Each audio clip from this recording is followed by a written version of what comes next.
What's going on? Are we live yet?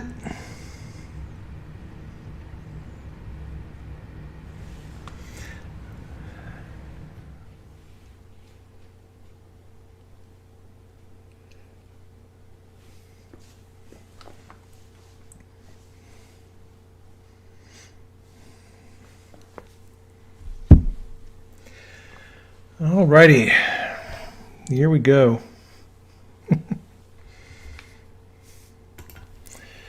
Did you miss me over the weekend? I hope you missed me. Let me check audio here. Sorry I'm late. Q has been very busy. Trying to get caught up on all the posts, get screenshots, do my research, get all that stuff done. All right, sounds like we got audio. All right, cool. So I'm Praying Medic, and you're not. And this is my nightly news and Q information broadcast. Q's been busy, as I said, and there's a lot of news going out right now. I'm not going to focus too much on news right now. I mean, we've got the president's taxes were supposedly released, and the New York Times did their usual attempt to try to take down the president. I think a pretty weak attempt. Funny thing about stuff like that is they're obviously, the mainstream media is trying to take the attention off of Joe and Hunter Biden and their financial scandals. So the media is hysterically, frantically trying to come up with something that they can nail Trump with. And I'm invoking the 72-hour rule on the taxes. President Trump was asked about it in the presser the other day, and he said, it's fake news. So I am not worried about it at all. I don't think it's going to move the needle on anything at all. It's not going to make a difference. Media is pretty desperate at this point. They put these stories out. They have about a 24-hour lifespan. They're trying desperately to discredit the president, to try to smear him in some way. It's not working. So I wouldn't panic about that. No reason to panic. Honey would say, "What do you mean? This is the perfect time to panic." Not a time to panic. Everything's cool. Let's see. Trying to remember what else was on the news over the last day or two. A little bit of news here and there. I didn't put it in this news update. Didn't get a screenshot, but the Dow Jones Industrial Average did really well today. Last time I checked, it was up over 400 points on the day, so that's good. Stock market's going in the right direction.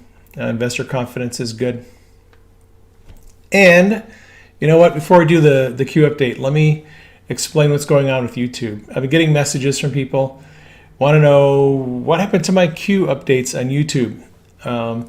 I have taken all of my Q videos on my YouTube channel and I've made them private.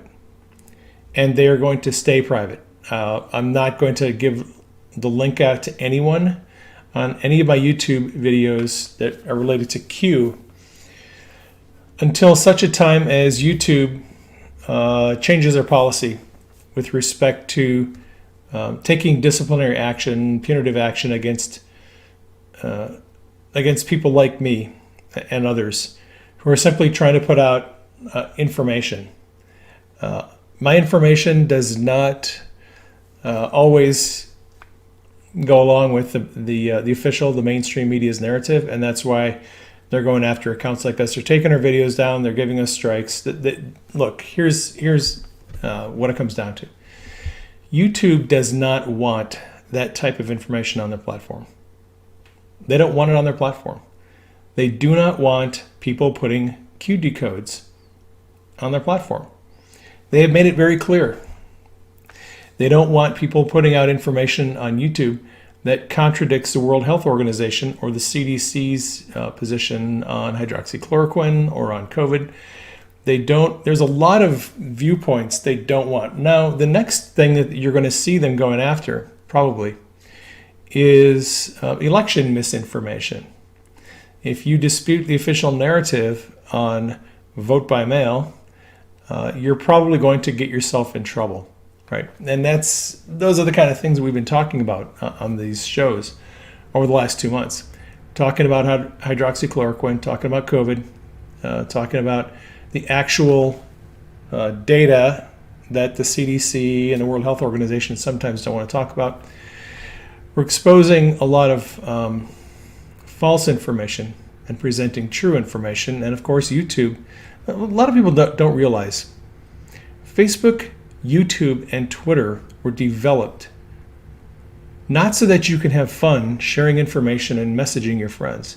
Those platforms were developed to control the public's perception of reality, how the world works, and to control information. That is why those platforms were created. They thought that they could create these social media platforms, and they thought they could control the information we'd have access to, and thereby control the way we perceive how government works, how the whole world works. And they didn't realize we would eventually start thinking outside the box, stop believing their narrative that they were feeding us. They thought that they could accentuate and highlight and trend certain people's views and opinions and make that stick and make everyone think that was how it is. That worked for a while. But now people are waking up. And social media is now becoming a place where alternative voices are becoming popular and they're trending, and we're making a huge difference. Go on Twitter and look at all the mainstream media articles now. Anons and patriots are going on the posts of all the mainstream media on Twitter and just blowing up their narratives.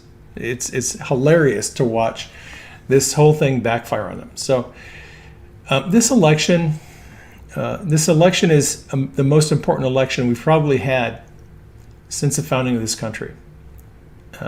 For both patriots who want to see this country succeed, and for non-patriots who want to see this country destroyed. This is the biggest election in the last 200 years. They know it, and we know it. That's why all assets are being deployed. That is why Facebook, Twitter, and YouTube are cracking down on anyone who puts out information that is counter to the mainstream narrative on elections. President Trump, his tweets are getting flagged.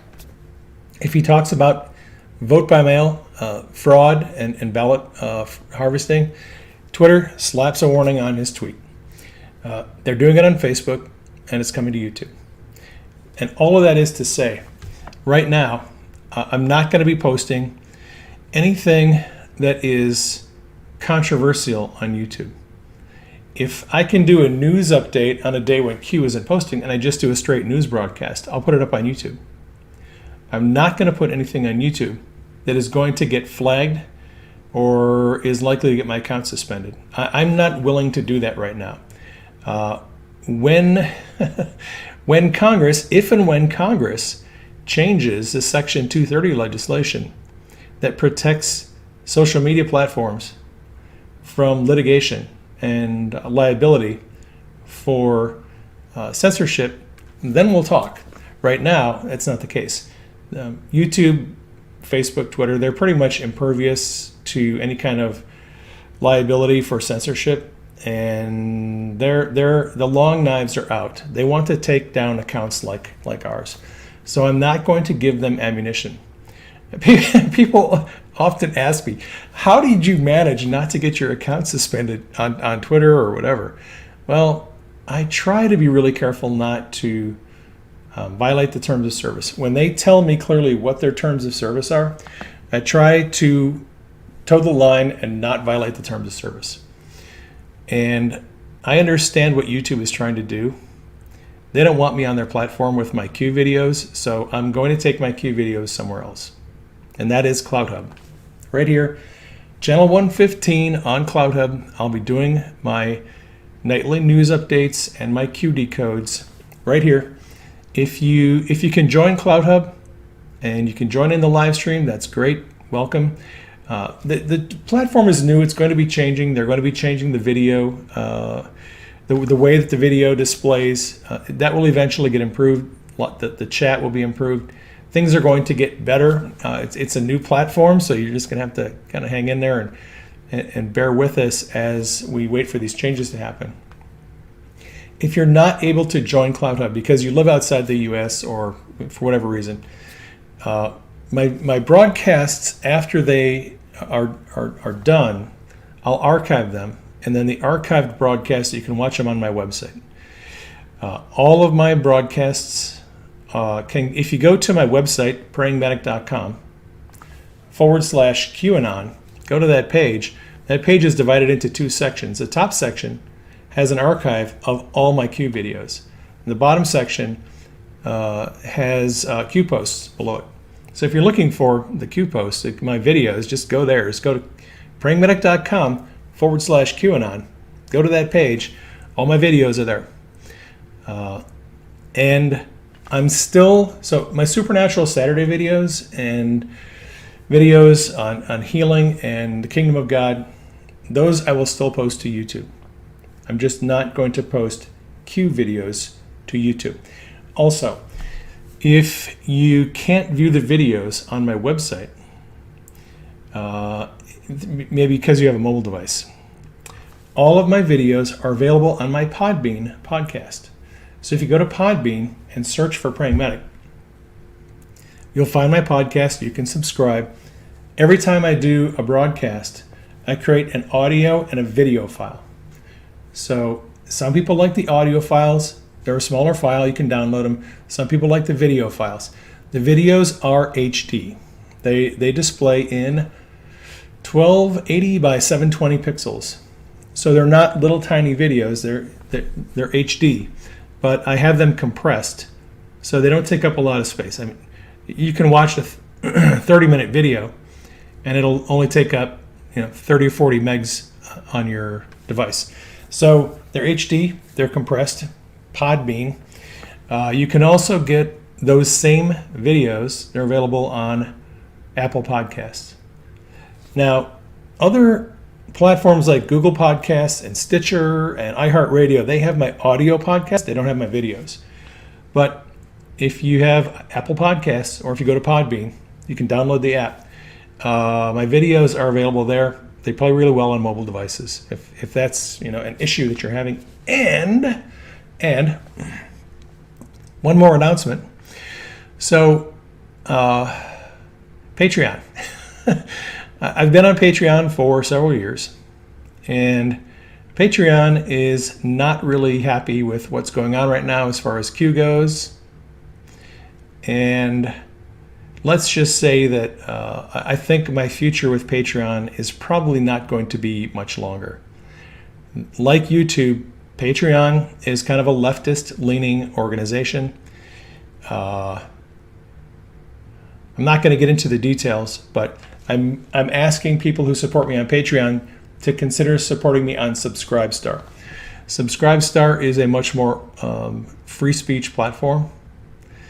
And here's the thing, I can't upload videos to Patreon. They don't have video uploading. You can only link videos to your Patreon page from YouTube or Vimeo, neither platform of which is very friendly to Q. So on Subscribestar, I'm uploading the videos in HD. So it's another option. If you go to Subscribestar and you subscribe for the minimum, which is $1 a month, you'll have access to my news updates and my Q videos on Subscribestar if that works better for you. So there's all kinds of places where you can watch my broadcast. At this time, I am not broadcasting on Periscope. Periscope is an interesting and it's a good platform, but I'm not using it. I'm not using Periscope for the same reason I'm not using YouTube. I prefer not to use the tools of my oppressors if there is another platform available. And CloutHub is all about free speech. They're not going to censor me. They're not going to shut me down. They're not going to manipulate my numbers. They're not going to, I'm not making any money on CloutHub right now, but they're giving me a platform where I can get my information out, where I can talk to you, and it's censorship free. And that is why I'm on CloutHub. Cool? All right. said, don't email me and ask me where can I find your videos? I just told you where. All right. Let's get into some Qology today, shall we?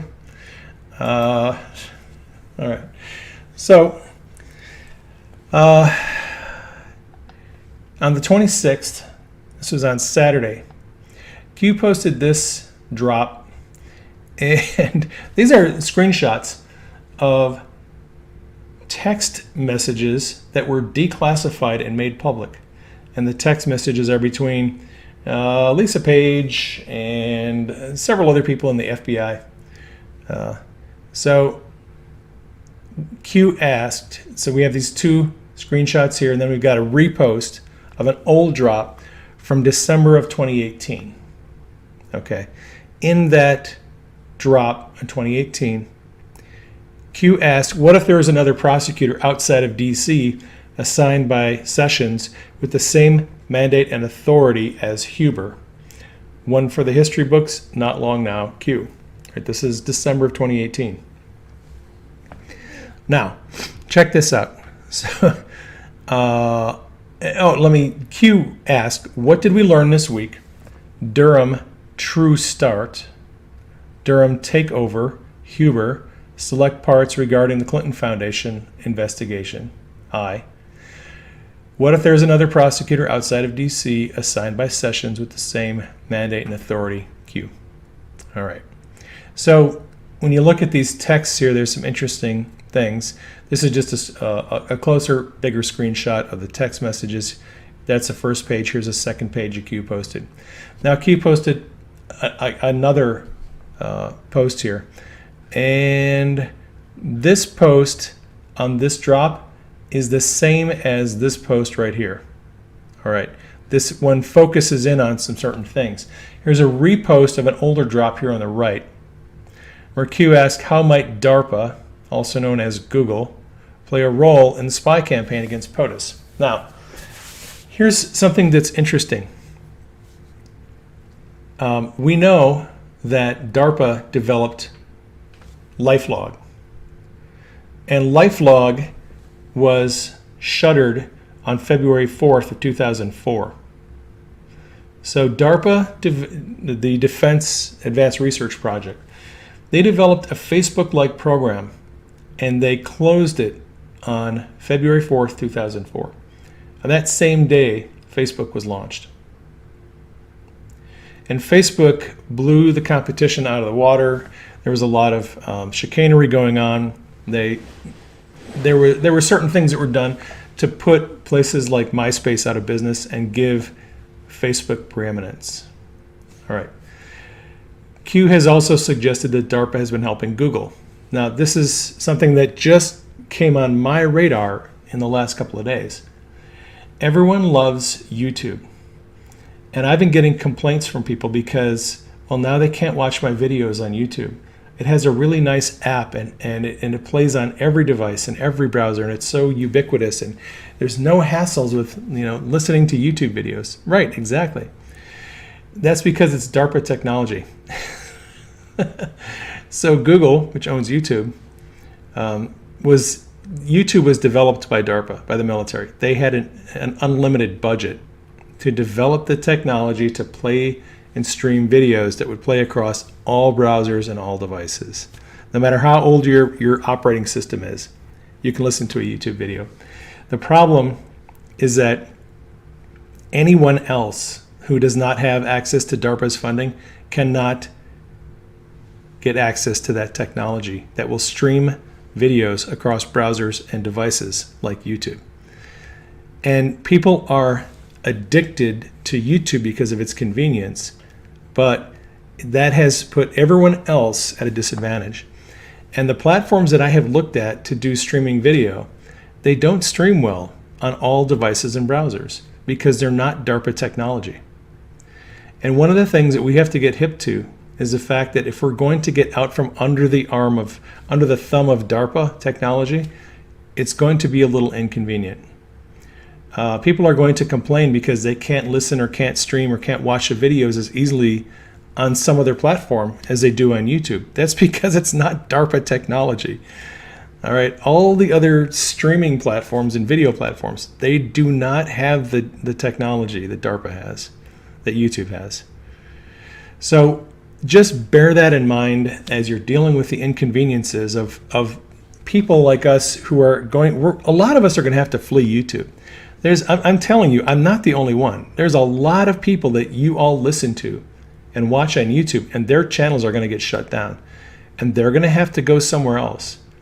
And they're going to have to find a video streaming technology that works. And it's not going to be easy to find something that streams and plays well on all browsers and devices. Look, I've been looking for 2 years, and CloudHub is the best deal I've found so far. So I'll get off my soapbox, but that is something we need to think about.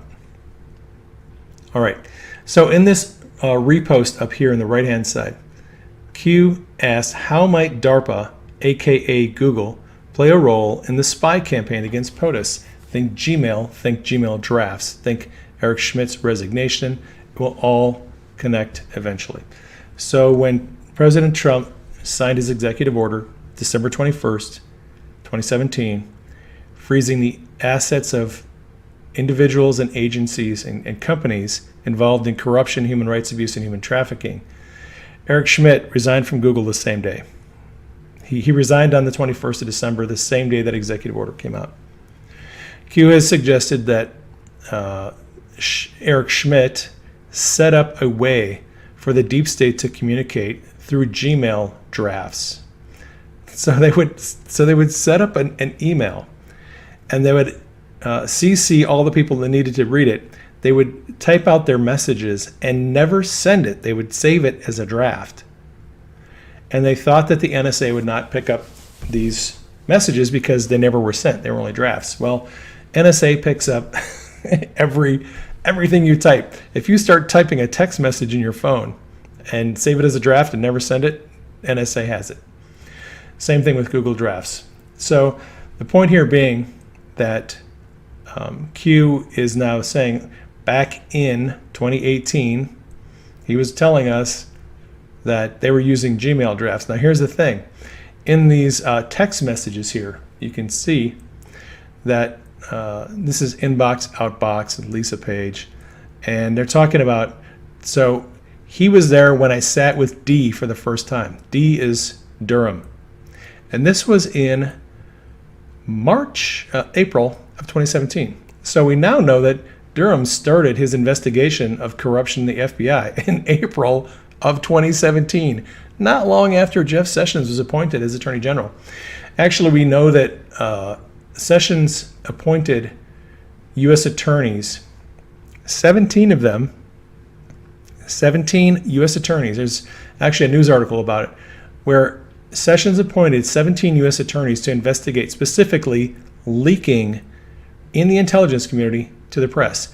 And these people are talking here about all the articles that are coming out. Oh, your article is coming out, and my article is coming out next week, and there's 2 articles. They know this because they're the ones leaking the information to the press to get these articles going. So we know that Durham's investigation started April 2017 because they're talking about meeting with Durham here. Bill is Bill Priestap. GC is General Counsel. That's James Baker. Also, he sometimes is called JB in these text messages. And then you have check Gmail, right? Whew, glad you made it. Awful news related to the draft you and I went through yesterday. Check Gmail, right? Why are FBI employees using Gmail for communications? Why aren't they using their government-approved accounts, government-issued accounts and devices? They're using Gmail because they thought they could get around the NSA collection, because Eric Schmidt set them up with a little system, but it didn't work. All right, next post from Q is Donald Trump holding a flag. Way back then, he was a patriot. All right, Q posted a link to a video of an AC-130 gunship engaged in nighttime operations. We've seen this before, and I'll save your eardrums and I won't play the video, but it's, paint the target. They've got a ground team on the ground painting the target with a laser, and the gunship comes in and blows stuff up. That is usually just a nod to us that operations are going on, and whether we know it or not, there are things going on behind the scenes. Q posted this message that was this morning. There's a link to a congressional record. Cover that in just a second. Peter Comey, brother of James Comey, Clinton Foundation, DLA Piper, conflict of interest, follow the family, think McCabe's wife, focus here, East Africa operations. Link to a Clinton Foundation global initiative, their firm commitment, legal education, East Africa. The money never flows directly. Q. All right. I'm going to read some of this to you. I don't know how much I should read, but this was read into the record, congressional record. And just to give you an update, it references an article by Breitbart, and that article is down here. Let me find it. Q link to it later on. This is an article on Breitbart about the Clinton Foundation, and this is from Patrick Howley. And it's about Comey, James Comey and his brother Pete, and all of their chicanery and their involvement in swampy deep state politics and corruption and money laundering. All right. So let me go back here. Let's see. When this article by Patrick Howley, 10th of September, came out, this is 2016, I was shocked. It said a review of the FBI Director James Comey's professional history and relationships showed that the Obama cabinet leader, now handling his investigation of Hillary Clinton, is deeply entrenched in the big money cronyism culture of Washington, D.C. His personal and professional relationships all undisclosed, and that's the thing. Comey didn't disclose these relationships. As he announced, the Bureau would not prosecute Hillary Clinton, and reinforced bipartisan concerns that he may have politicized the criminal probe. So, let's see. These concerns focus on millions of dollars that Comey accepted from a Clinton Foundation defense contractor, Comey's former membership on the Clinton Foundation Corporate Partners Board, I had no idea, and his surprising financial relationship with a brother, Peter Comey, who works at the law firm that does the Clinton Foundation taxes. That's DLA Piper. So this article here, and this isn't an article, it's a screenshot from a congressional record where this is read into the record.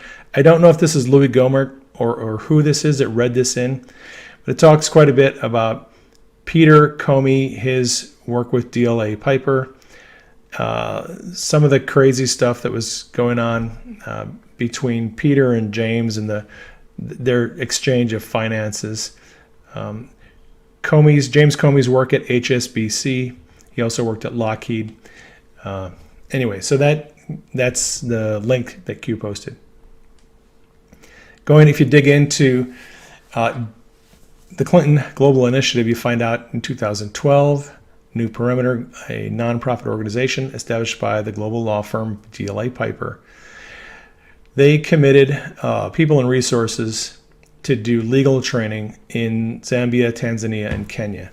And the Clinton Foundation has made a ton of money and has done a lot of very crooked things, ostensibly to help poor people in impoverished nations in Africa, but it's a massive scam. And there's just a lot of dark things that the Clinton Foundation was involved in Africa. So we have connection DLA Piper and East Africa projects. If you go to DLA Piper to the website, and I did, put in Peter Comey, his name doesn't come up. There's 5 guys named Peter who do come up. Comey's not on the list. However, I read in one article that a guy called DLA Piper and asked for Peter Comey, and they put him through to his extension. So apparently he works there, but it's not listed. He's not listed on the website. Hush, don't tell anybody about this. All right. So Q posted a link to a Reddit user, Maxwell Hill, and wrote, "Shaping the narrative takes work. Trial date, July 12, 2021. Unusual to have a 1-year gap from arrest to trial. What might be the purpose? Q." This is referring to the trial of Ghislaine Maxwell. She was arrested in July of 2020, and her trial date was set for a year later, July 12th, 2021. So is it unusual to have a 1-year gap from the arrest to trial? I don't really know. I would think so. I would think in a federal case like this, they would have this trial begin earlier than that. But this is an SDNY, Southern District of New York case. And maybe they started the case later to give the media a time to try to normalize pedophilia. Because Ghislaine Maxwell, when she starts to, when this whole case unravels, it's not really about Ghislaine Maxwell. It's about the powerful people who were connected to Jeffrey Epstein who are going to be exposed. Those are the people this trial is really about. And so we have all these different headlines: pedophilia, sexual orientation, is like being straight or gay. A pedophile opens up about being targeted by vigilantes. Can a child legally consent to sex? How to teach your children about consent. Is pedophilia a sexual orientation? Pedophilia is a fate, not a choice. So they're trying to push this narrative that pedophilia is not a crime and it's not a choice. You're just born that way. And they want to normalize pedophilia in advance of all these trials that are going to be coming. There's going to be a lot of them. It's not just Ghislaine Maxwell. There's a lot of people who are going to be on trial for this. So these articles, some of them are older, but they've been trying to normalize this for years. Here is the link to the Reddit account. And this is a news link. This person just aggregates news stories. And I think, I don't know if all of these news stories were aggregated from this news site. I'm not exactly sure why Maxwell Hill was linked in this post. To be honest, I'm just not sure why. All right, next post. So we have an old post by Q from May of 2020. And there's a link here to an article by NBC where the FBI and the CIA agreed that Russia wanted to help Trump. That was the narrative they've been pushing for almost 4 years now. Q writes, then and now, Brennan and Comey assessment, Clapper assist, hard push. All right, so we have links to articles. This is the old post. Now Q linked to a John Solomon tweet and a news article from Just the News. Solomon says next declassification could flip Russia collusion script and point to an effort to hurt Trump. So this is quoting some something that Lindsey Graham said on Maria Bartiromo yesterday. So we know that these new text messages that come out, testimony from several people recently that's been declassified, is pointing to the fact that it looks like Russia was actually not trying to help Trump, may have wanted Hillary because Hillary was a known quantity, right? We know now that there was at least a couple of people in the CIA, analysts, who disagreed with John Brennan's assessment that Russia wanted Trump to win. And Brennan changed some of the text in the intelligence community assessment to make it appear as if Putin actually wanted Trump when the data they had suggested that maybe Putin actually wanted Hillary to win. So we have that, and now we have this. This is, again, from Lindsey Graham, comments he made on Maria Bartiromo yesterday. The Trump administration is preparing one of the biggest declassifications yet in the Russia case, super secret document that could flip the collusion theory on its head. Multiple officials familiar with the planned declassification, which could happen as early as this week, told Just the News that the new evidence will raise a specter that Russian President Vladimir Putin was actually trying to hurt Trump, not help his election. And these are according to comments by Lindsey Graham and sources that are talking to John Solomon. And then we have this, referring to last week's revelation. Graham added, we've got a Russian spy on the payroll of the Democrat Party putting together a document that details the FBI was not reliable. That's in reference to Christopher Steele's, one of his source was actually suspected of being a Russian spy. So We'll have to wait and see what comes out, what's declassified. We are finally getting some interesting documents declassified. And Anon posted this. It's a link to a House resolution condemning QAnon and rejecting conspiracy theories. I read this House resolution. It's very interesting. They have the whereas, all the stuff up here in at the top of this resolution. But the resolution actually is this. Be it resolved, the House of Representatives condemns QAnon and rejects the conspiracy theories it promotes. Condemns all other groups and ideologies, from the far left to the far right, that contribute to the spread of unfounded conspiracy theories. Well, unfounded. So all the fake news that the media has been pushing for the last 3 years are not unfounded conspiracy theories. It's just, to me, it's funny. Also, that can encourage Americans to destroy public and private property and attack law enforcement officers.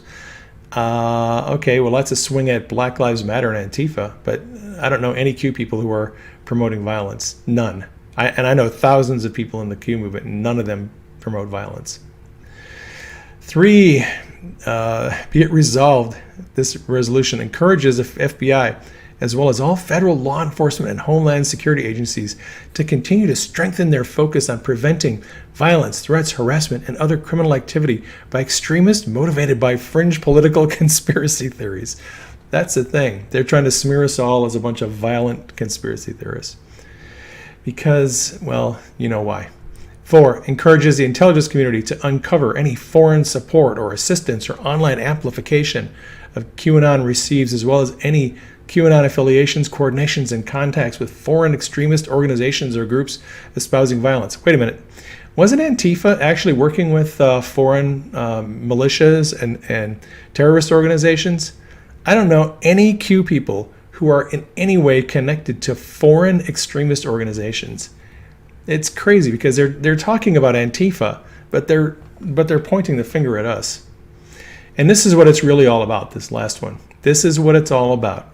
Urges all Americans, regardless of our beliefs or partisan affiliation, to seek information from authoritative sources and to engage in political debate from a common factual foundation, which means only believe what the mainstream media tells you.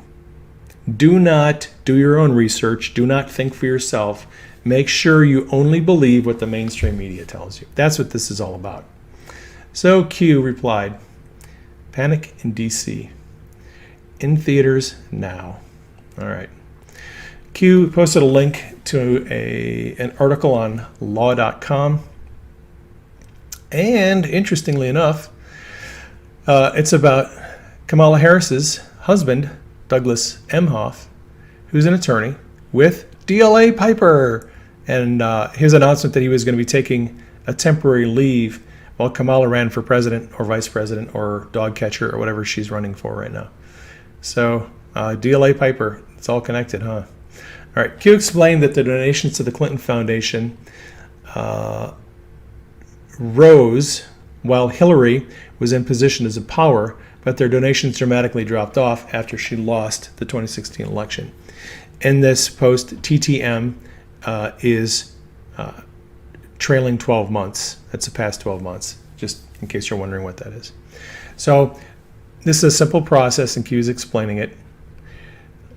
The family of a supporter is hired at a Clinton Foundation engaged law firm, right? So family. So Peter Comey is hired by DLA Piper, and they work for the Clinton Foundation.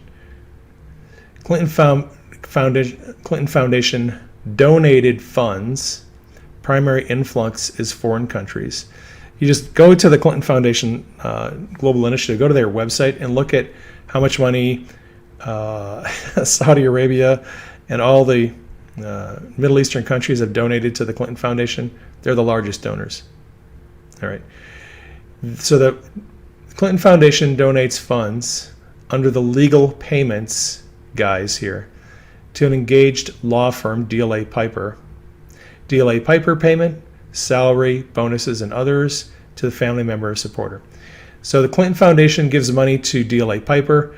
DLA Piper gives the money to Peter Comey.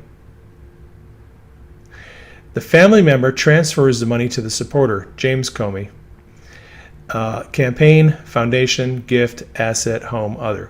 Interestingly, James Comey and Peter got involved in a real estate deal where James Comey did a private loan on his brother's house for over $700,000. I think that was in 2011. So there's all this money transferring back and forth, and Q said the money is never transferred directly. It always goes in indirect routes. Link to the Clinton Foundation public report of their finances 2018. We'll look at that in a minute. Follow the expenses, follow the salaries and benefits, follow professional and consulting, follow the cost of sales, follow other funds, expenses versus payouts for causes. Analyze the percent, how much of the donated money actually goes to help selected causes. Less than 10%, TTM trailing 12 months, 5-year historical. So Q is going to look at the gifts and grants coming into the Clinton Foundation. 2014, they had $172,579 and $474.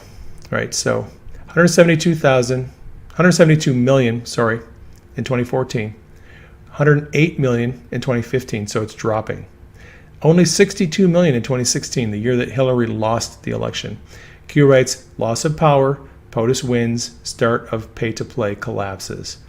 Because Hillary was now not the Secretary of State and not going to be a president, people weren't interested in donating to the Clinton Foundation because they couldn't get political favors. That's what Q is implying.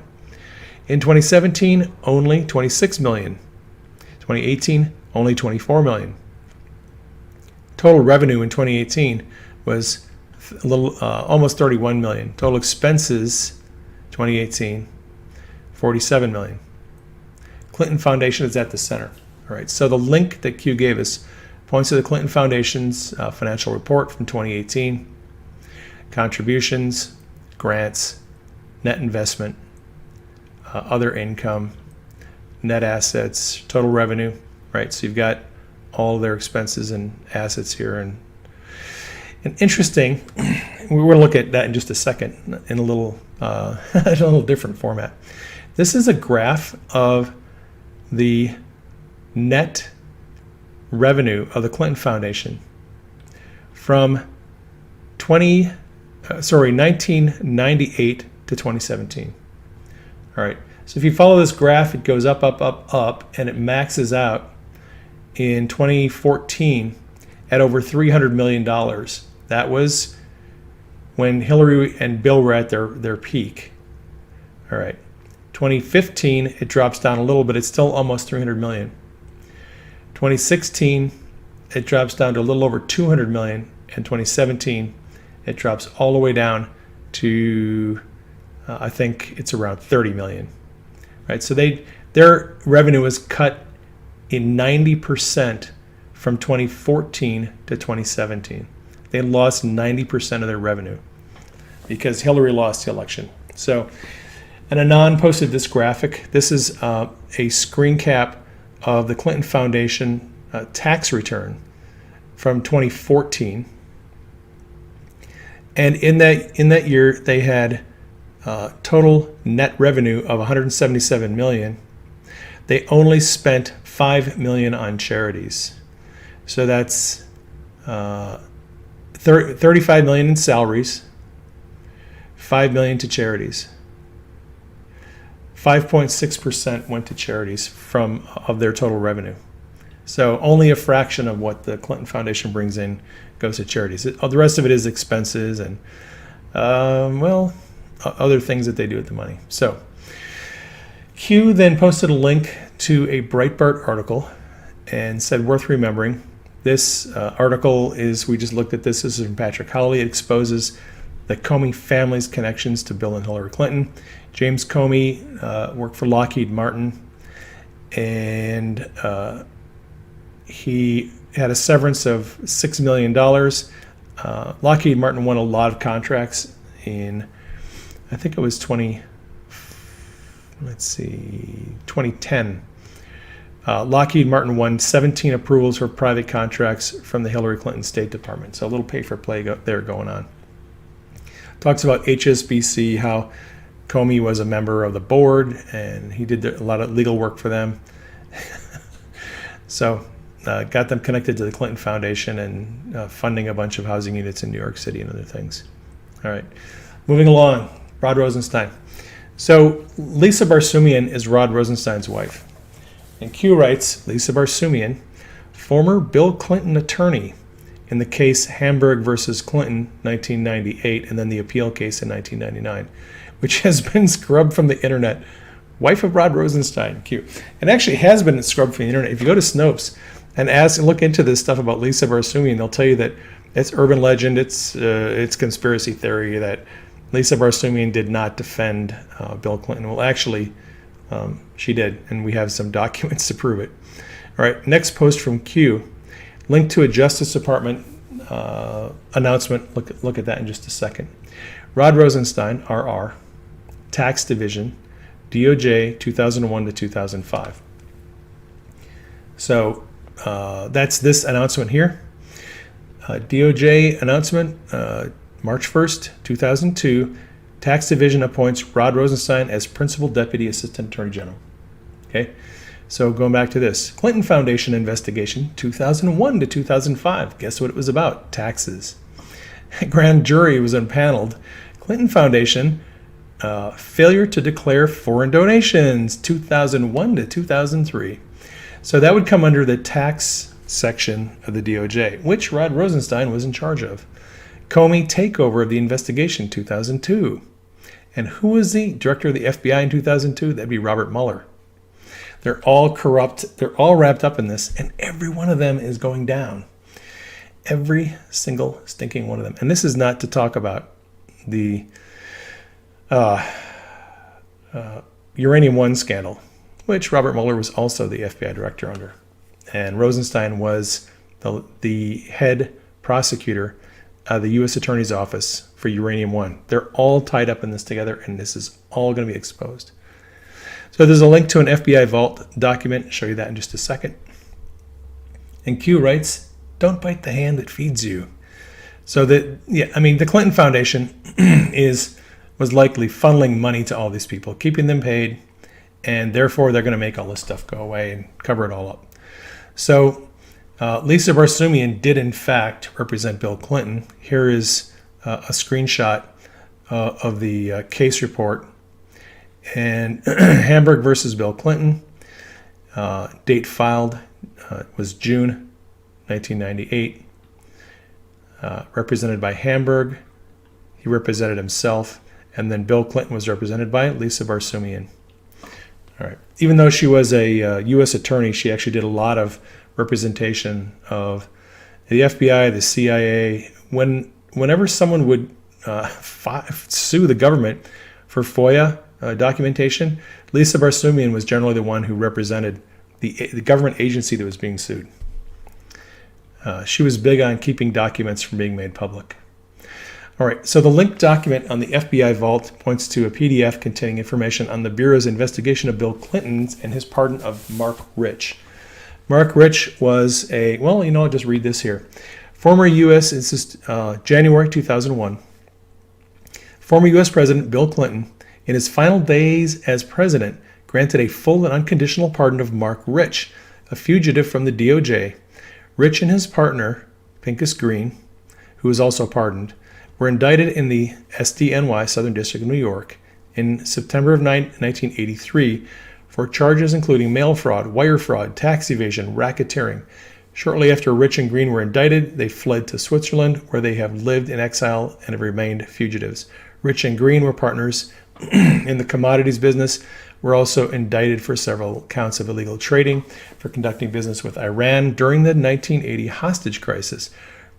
Rich and Green were two of approximately 140 individuals that were pardoned by Clinton. Marc Rich was a political donor to the Democrat Party, and these donations may have been intended to influence a fugitive's pardon. A review of the contributions filed with the Federal Election Commission has revealed from there's a lot of redactions in here, but they're talking about Marc Rich donating money And essentially, public records indicate that here his name is redacted, contributed approximately X number of dollars to the Clinton Presidential Foundation. And this is all about Marc Rich. So Q is this, with this link, is basically pointing out the fact that Clinton and the Clinton Foundation, they were taking money from Marc Rich in exchange for a pardon, which is one of the biggest scandals that, it's one of many scandals, I should say. And I honestly do think that a lot of this is gonna end up coming to light. People are gonna wake up. They're gonna see all the corruption. And all right. So what do we think about the announcement by Maria Bartiromo the other day that there's not going to be indictments before the election? Not going to be a report and not going to be indictments from the Durham investigation before the election. I wanted to think about this.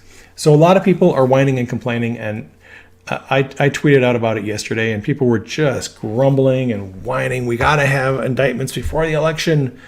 All right. Well, think about this. What did we just learn this week? We learned that Durham has assumed responsibility for some of the prosecutorial decision making and investigation of the Clinton Foundation because it's connected to the Russia investigation. Okay. So I don't know that this is a change of plans for the DOJ. It's new information for us. Now, we know that Attorney General Barr told us in May of 2019, more than a year ago, that Huber was winding down his investigation of matters related to Hillary Clinton. But there's no charges yet in the Clinton Foundation or Uranium One or any other scandals. All right, why?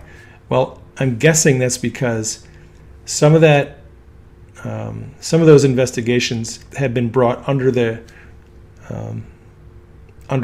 umbrella of Durham's investigation, and they're working on a lot of connected, long, wide criminality. This is the worst RICO investigation you could ever think of. It involves foreign countries, heads of state, lots and lots of multinational corporations, pay for play, human trafficking, drug trafficking, weapons trafficking, money laundering, you name it. All right. And it involves hundreds of organizations, government agencies, non-government agencies, like I said, heads of state. This is the biggest corruption scandal in the history of the world, probably. And people are whining and complaining because we're not going to get the indictments before the election. Well, let me tell you something. Personally, I don't care if it takes 2 years for them to unseal the indictments. This has to be done. When you do RICO prosecution, you have to do it carefully. You have to cross all the T's, dot all the I's. And they have to roll this out strategically and methodically, and it can't be done half-assed. If it is, it's going to blow up. And people are going to flee the country, or the prosecution will be bungled, or you'll have corrupt judges who will not render a fair verdict. So there are a lot of moving parts in this investigation. And the fact that we know now that Durham is overseeing part of the investigation into the Clinton Foundation is highly relevant. To me, that says that this investigation is much bigger than most people thought. And it's going to take more time before they unseal the indictments. And me personally, you know what? I'm good because I know these people are going to go to jail. And for me, it's not about people going to jail. For me, it's about the public waking up to the truth. I want to see people awake. I want to see people walking in the awareness that the government, the politicians that they elected are corrupt, that the media is corrupt, that Hollywood is full of corrupt, evil people. I want to see people wake up. And what we're doing right now is we're presenting the information that is waking people up. It's an information campaign. Right now, it's public information. The arrests are going to come, but the arrests are not going to change society. They're not. They're going to make people feel good. Oh, Hillary finally got perp walked. Oh, Obama got perp walked. I got to see the arrest. Well, you'll feel good about that, but that's not going to change society. What will change society is people waking up to the truth. And it's going to take time for this information to come out, to be made public, to be declassified. And as long as they're declassifying information and we're getting more proof of the corruption, people are waking up, people are getting red-pilled, and that's right now, that's a game plan. The game plan is to wake people up. The arrests will come. Don't worry about it. They're all coming. This video will get Donald Trump elected is the link here that Q posted. I don't think I can play this on my computer. It's probably going to say... Our movement is about replacing a failed and corrupt political establishment with a new government controlled by you, the American people. The Washington establishment and the financial and media corporations that fund it exist for only one reason: to protect and enrich itself. The establishment has trillions of dollars at stake in this election. All right, so you guys have seen that video. You can check that out if you want. That gets us caught up to Q. Let me refresh my little screen here. And all right, that's the latest on QAnon.pub. So we're good. And all right, this is a long update, but I appreciate you. Number one, I appreciate you tuning in. Number two, I appreciate you having patience with me as I learn how to do these live broadcasts. Number three, I appreciate you sticking with me and not quitting because I've switched from YouTube to this platform.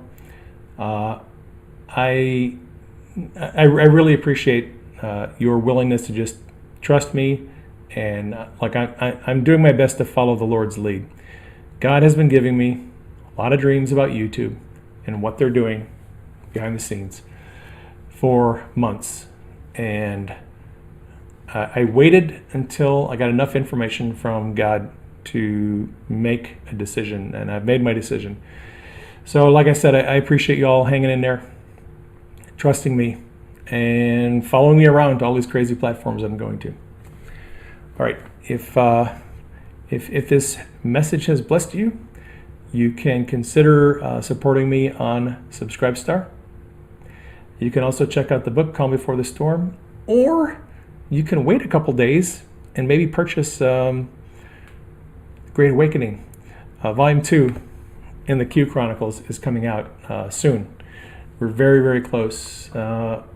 Doing a little more editing, but we're flowing it into InDesign and getting everything ready. So won't be much longer now. Volume 2 will be out pretty soon. All right, that is all. That's all I got for you. It was a long Monday broadcast, but I'll catch you tomorrow, 7 p.m. Eastern, here on Cloud Hub channel 115, or like I said, you can catch the broadcast on Podbean, on Apple Podcasts. It's also on my website. All right, that's it.